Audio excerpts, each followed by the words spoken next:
Hi, welcome. My name is Peter Bannister from MetricStream, Senior Vice President for Governance, Risk and Compliance. And today I'm coming to you from just outside Washington, D.C. Today's panel, we will be talking about managing risks in the extended ecosystem during uncertain times. I do encourage audience participation throughout, so please pop your questions into the question and answer box. And as those come up, I will try and field those to the panelists as we move through. I've got three esteemed panelists with me today, and I'm going to give a brief introduction to those and then bring them on and we'll get started. Firstly, from Copenhagen, Hernan Huwyler. Hernan is Head of Supplier Due Diligence, Compliance Strategy, and Procurement Center of Excellence at Danske Bank. Hernan has been a risk and compliance specialist for multinational. He's focused on developing practices and controls to address business risks and legal requirements in European and American corporations. He's currently working for Danske Bank in Copenhagen to build out the third-party risk and due diligence process. Next up, in London, we have Christel Cao-Delebarre. Christel is the Global Privacy Officer at CWT. CWT is a market leader in business travel management. And Christel heads up the global privacy team based within the legal function. And she advises on the business on data privacy, data cyber security governance, risk and breach management, and compliance issues at the global and local level. And finally, from Frankfurt, Charles Forde, Group Head of Operational Risk at Allied Irish Banks. Charles is currently the Group Head at AIB, as I mentioned, and previously he was with UBS and held a number of roles as the Head of Shared Services for Operational Risk for the Global Investment Bank and UBS UK, Group Head of Third-Party Risk, and COO for Data, Operations and Technology and the Client Data Confidentiality Program. Welcome, everybody. Thanks for joining me today. All right, so let's dive in. I'm going to go to Hernan first. Maybe Hernan, just give a couple more seconds on your background.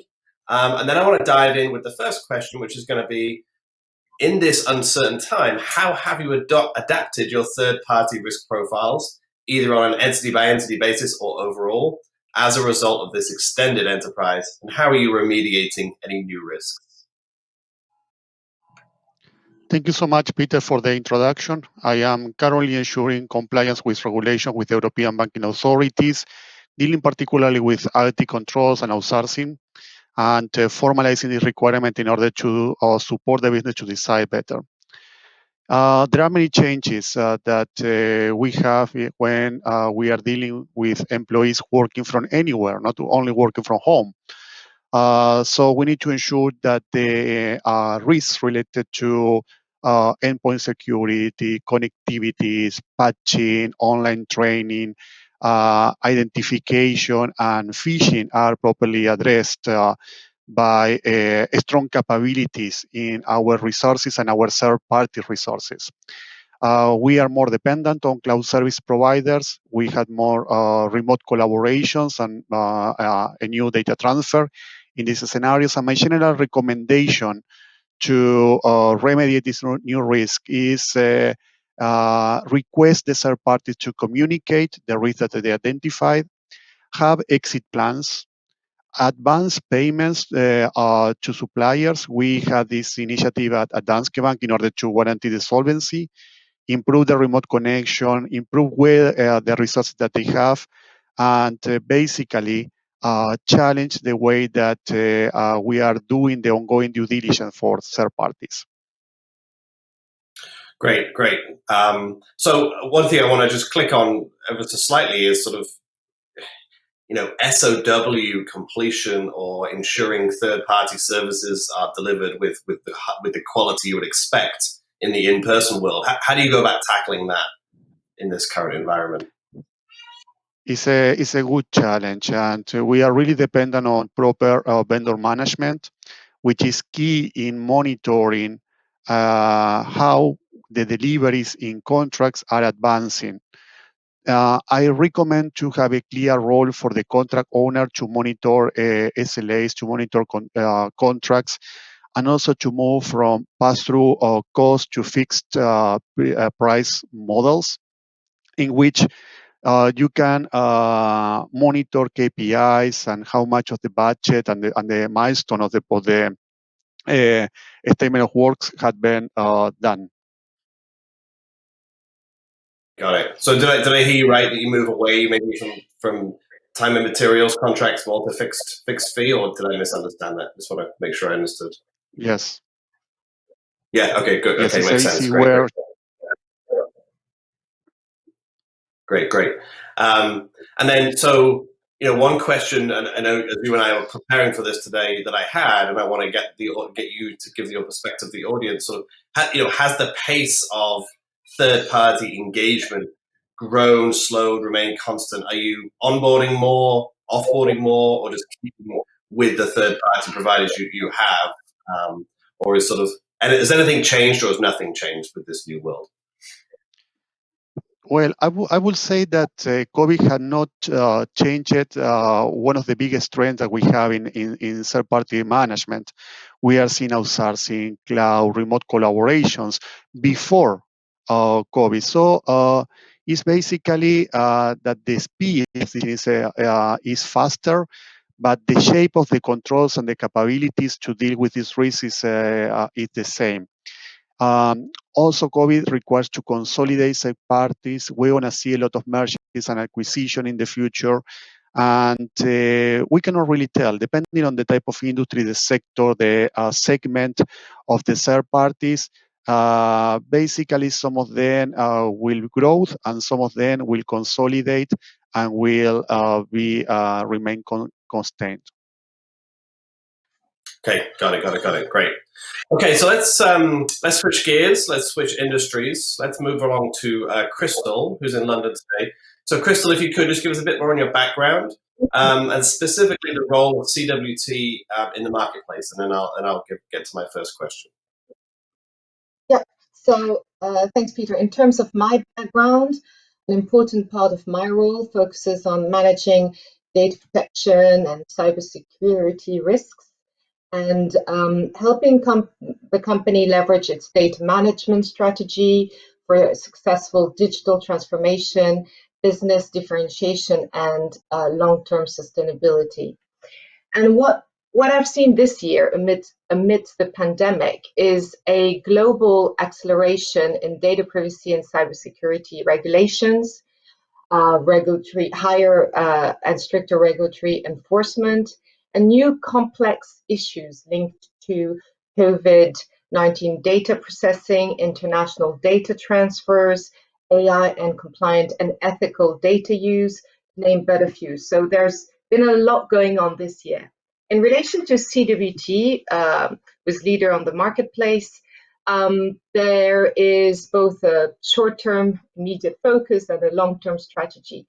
I think it's perhaps obvious to a number of people that the immediate focus for a travel company is to strategize on return to safe travel, helping travelers navigate a patchwork of local requirements from self-isolation to carrying certificates pending a vaccine being found. So that was the immediate focus this year. And the long-term strategy obviously is around sustainability, and developing sound execution plans around that. That involves data sharing in the travel ecosystems that certain governmental institutions require, but also travelers for their own well-being and a smooth travel journey. Absolutely. And maybe, again, I know you mentioned as a travel firm, and maybe you could just give a little bit more detail on the CWT model. And, I know obviously, how you've weathered the journey, and then also maybe just give some more details in your role as the Chief Privacy Officer on the sort of data privacy risks that you're experiencing now and expect to experience as you move forward. Yeah, so I mean, the travel industry as a whole, and CWT in particular, has been hit hard by the pandemic. And for a number of months and in certain regions, travel transactions have been almost nil. So it's very challenging environment. And there is definitely a survival strategy, as I've said, around cash preservation, and that's a very strong requirement, for pretty much all the companies in the travel industry. But as I've said, you can't only focus on the short term. And what's good is CVT's long-term strategy for growth and also leadership position consolidation, because there will be further consolidation in the travel industry, and that's on the other side of the coin, good news for CVT. What this has meant in particular is having multiple scenarios to work from best case to worst case scenario. You have to plan with this really in mind, and not being sure where it's going to go necessarily, pulling together and as an industry, strategizing and how to get travelers to travel safely again, reprioritizing your projects, focusing really on what you do well as in terms of core essential products and services. There's a lot more, but that we can talk about, such as onboarding the right tech or the next tech for value proposition with your clients. And that also means accelerating your pace of change and at scale. So all this is really in the mix, and looking like it's really going to be, hopefully a good ride from next year onwards, and particularly if there's a vaccine. In my role specifically, there's a lot more risks due to the pandemic, but not directly, if you like, due to COVID. What I think COVID has done is accelerate the pace of change and the types of risks, if you like. So there's the old, so to speak, and new risks that you didn't necessarily anticipate would happen, this year or so quickly. So it's really about ensuring that I advise a company in terms of fit for purpose and outcome-driven impact assessment.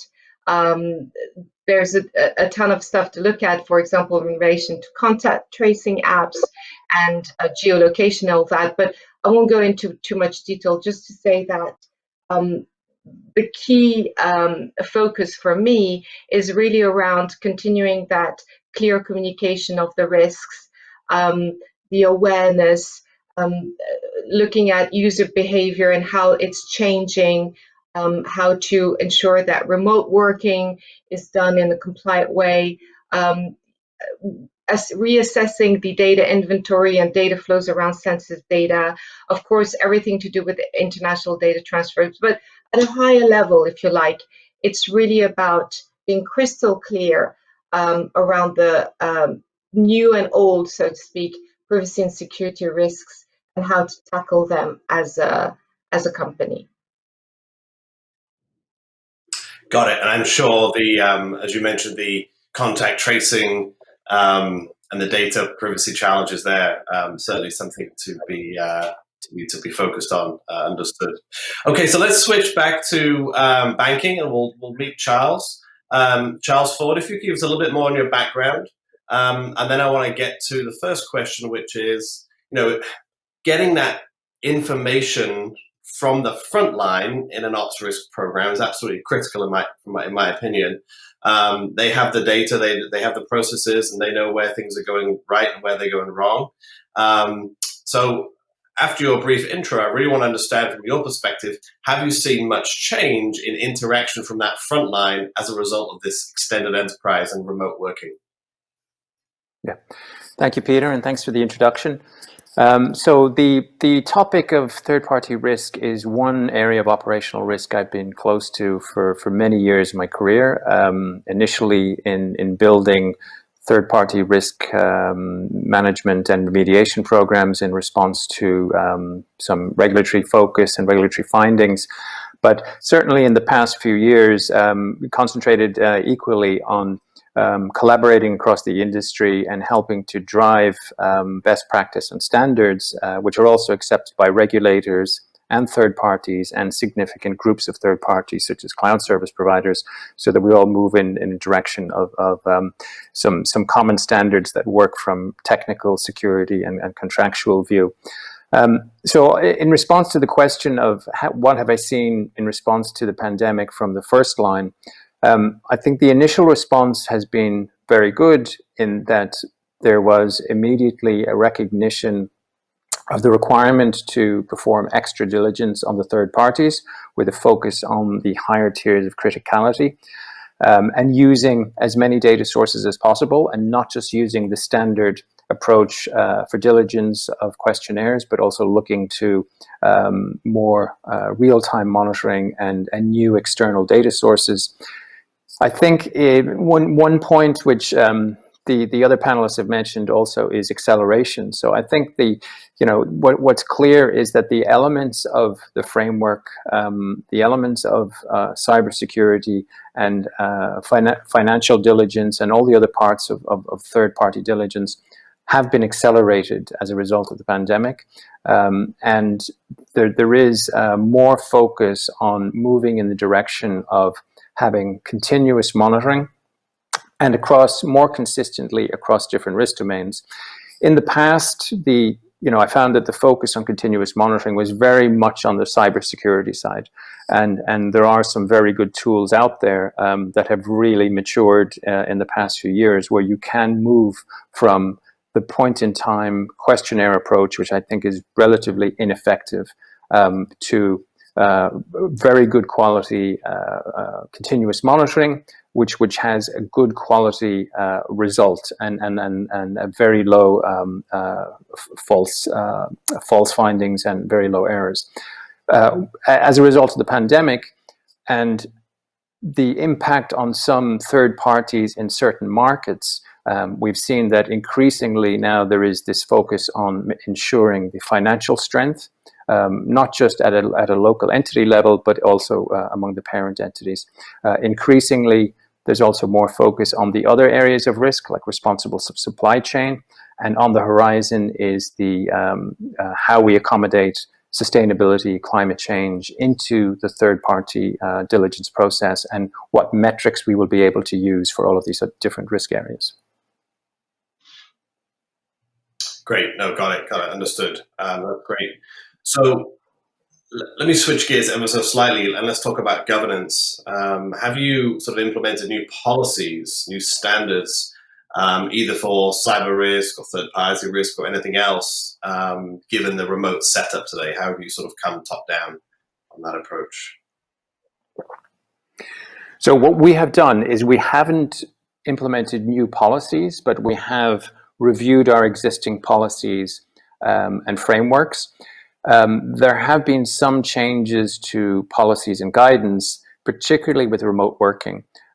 So now essentially with most of the company working remotely, apart from some very key roles and specific tasks that need to be done in the office environment, it means that those working remotely, essentially every remote location is basically like a branch office. So that also has an impact on considerations for health and safety.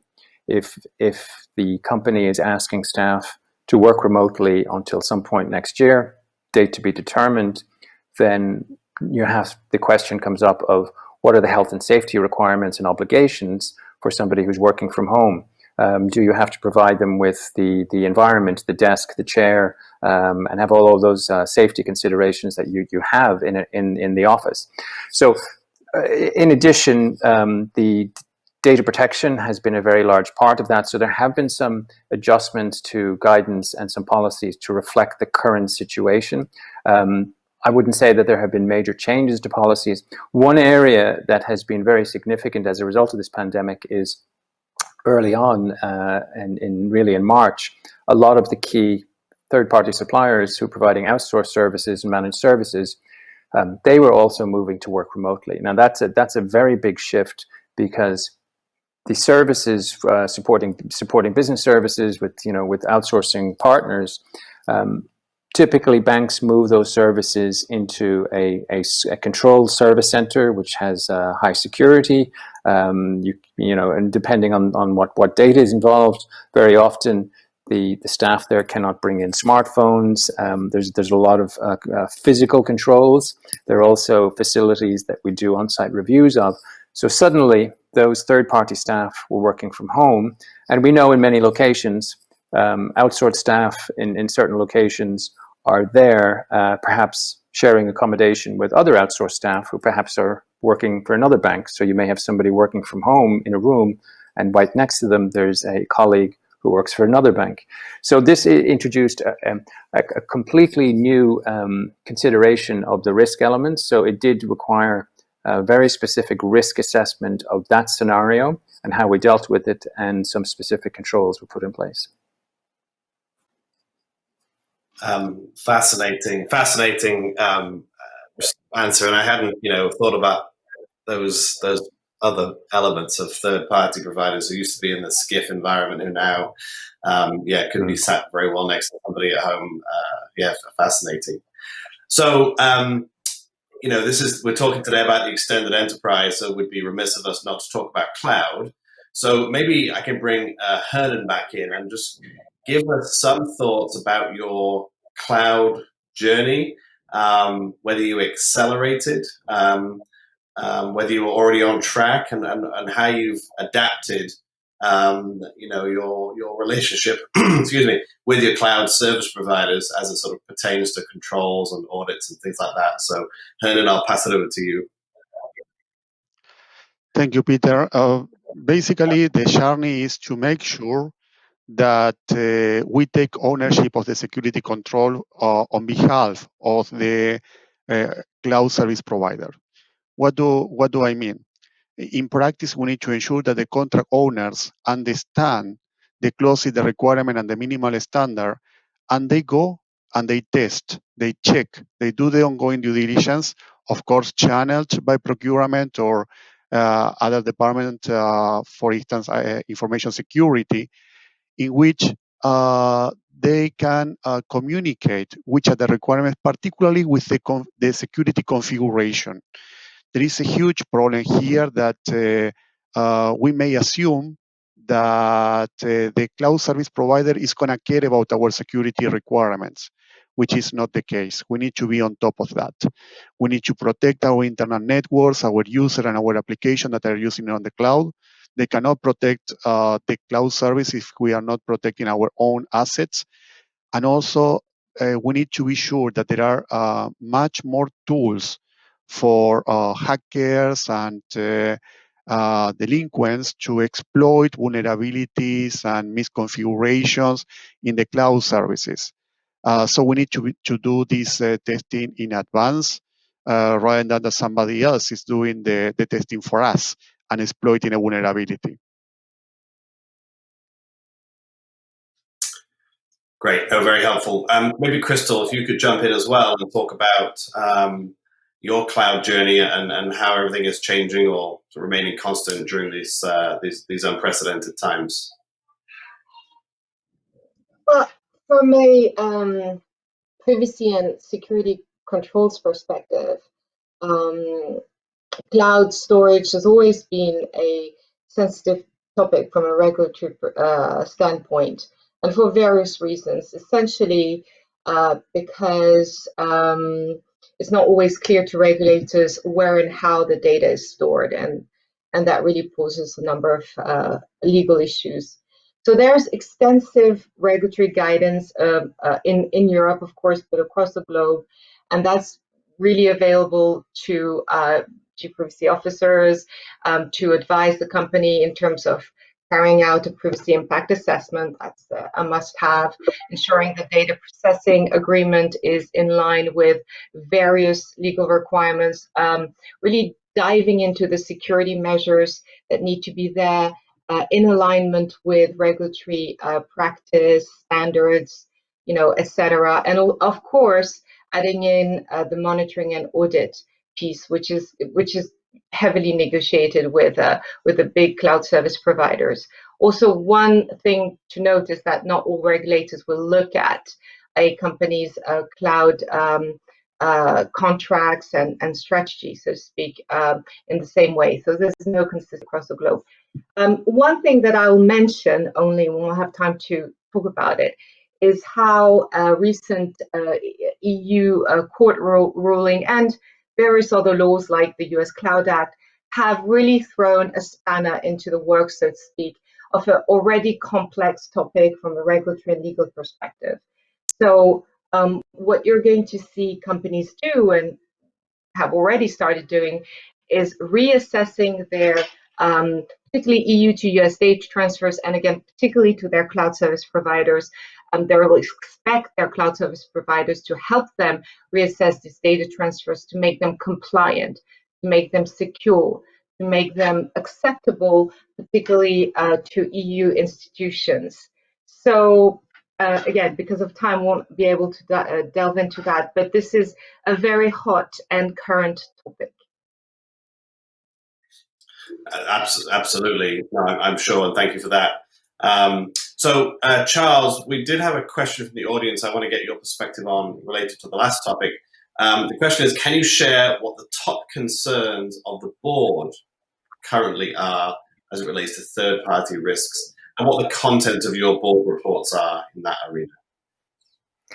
Yeah, and to summarize, I think the top concerns of the board haven't changed in the number of years I've been dealing with boards in different firms and different entities within the same company, and that is how do we know that the third-party suppliers that we're dealing with have effective controls, are delivering the services, and that we can be sure that those services will continue to be delivered, which are clients, customers are dependent on, which the markets are dependent on, which the regulators oversee, and to make sure that we continue to provide them, and that ultimately for the stability of the company, is there a reputational risk? So all of those things have to be considered.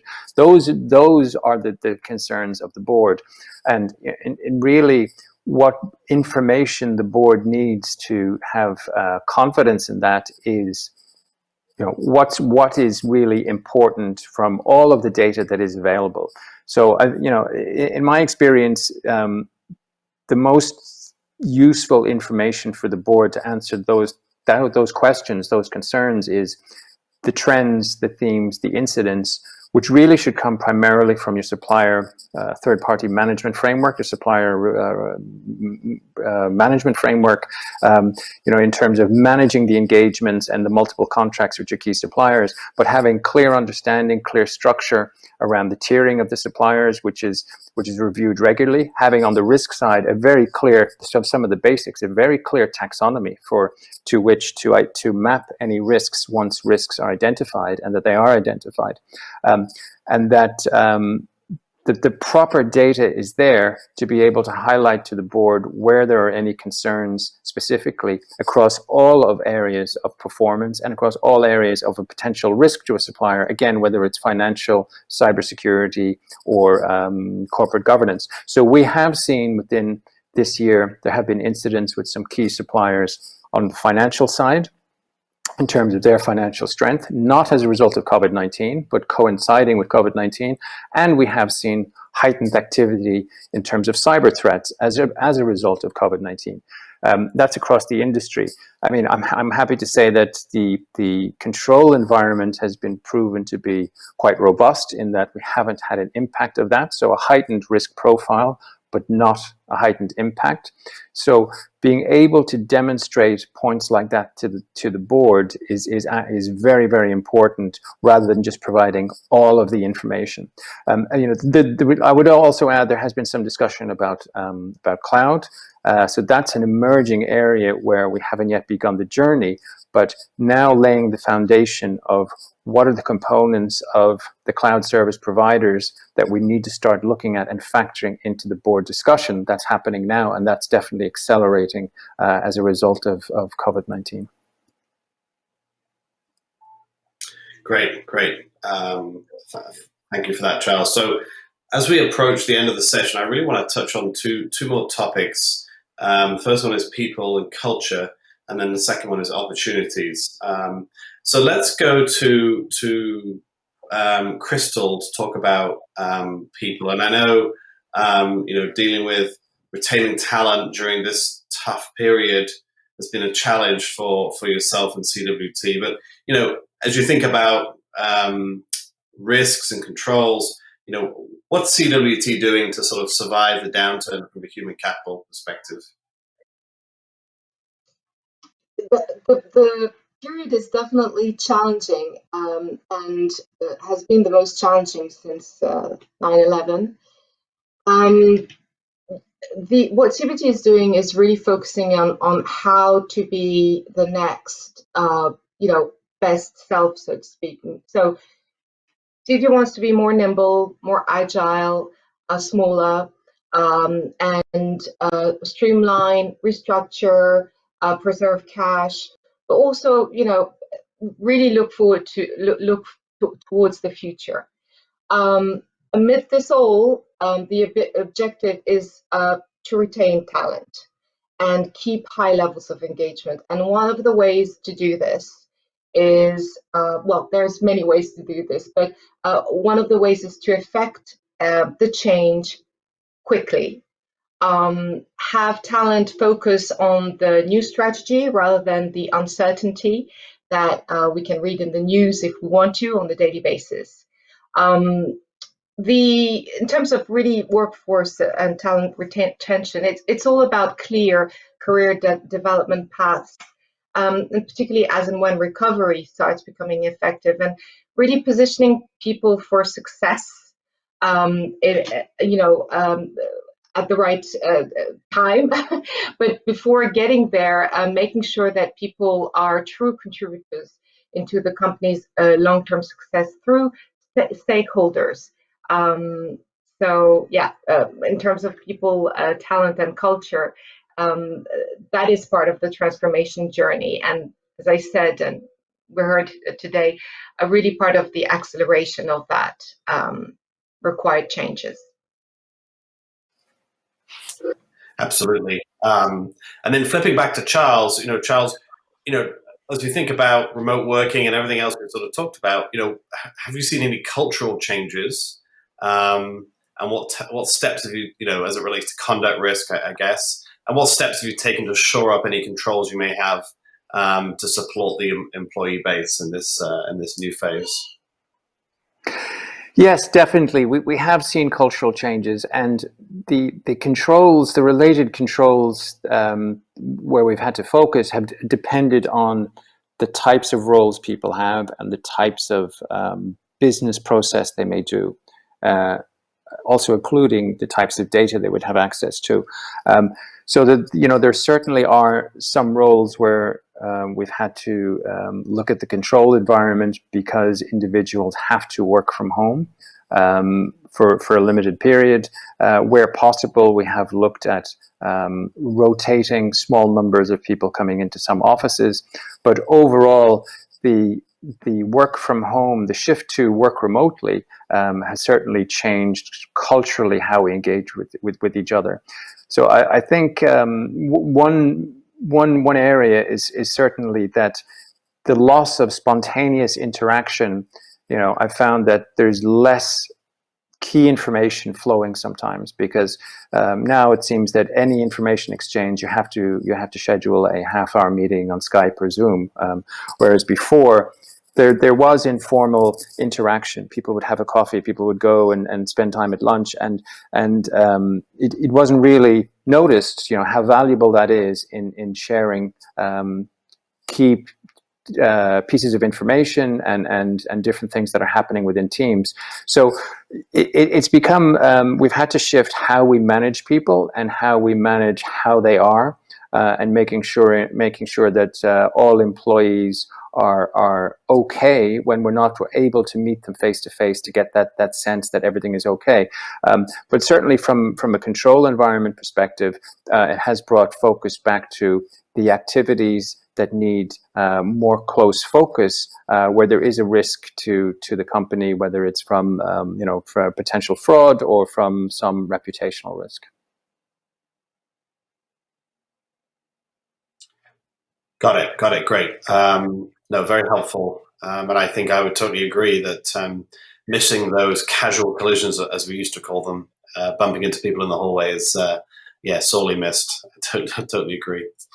Okay, so I want to wrap up, but I want to flip this on its head, and rather than talk about risks and controls and challenges, as we look at I'm sure that the familiar with the COSO framework, risks are also described as opportunities, or you can pursue some risks. So maybe start with Christel. In 20 seconds each, what are the biggest opportunities you see for those firms coming out of the pandemic? What are you guys eyeing up as potential growth strategies or opportunities? So in 20 seconds, I would say I'd be quite high level and just say the opportunity, there are plenty of opportunities, but to get to them, I think that means bringing to the boardroom topics that were previously seen perhaps as hygiene and not directly business focused. So I obviously will preach for privacy and security topics to become a true boardroom issue, and from there embrace the new opportunities that will undeniably present themselves. Okay, Charles, opportunities for yourself and AIB? Yeah, opportunities related to third parties. There's a few. Certainly, better use of data, more focus on continuous monitoring, and certainly the data that comes from that, and that feeds into enhancing the governance process.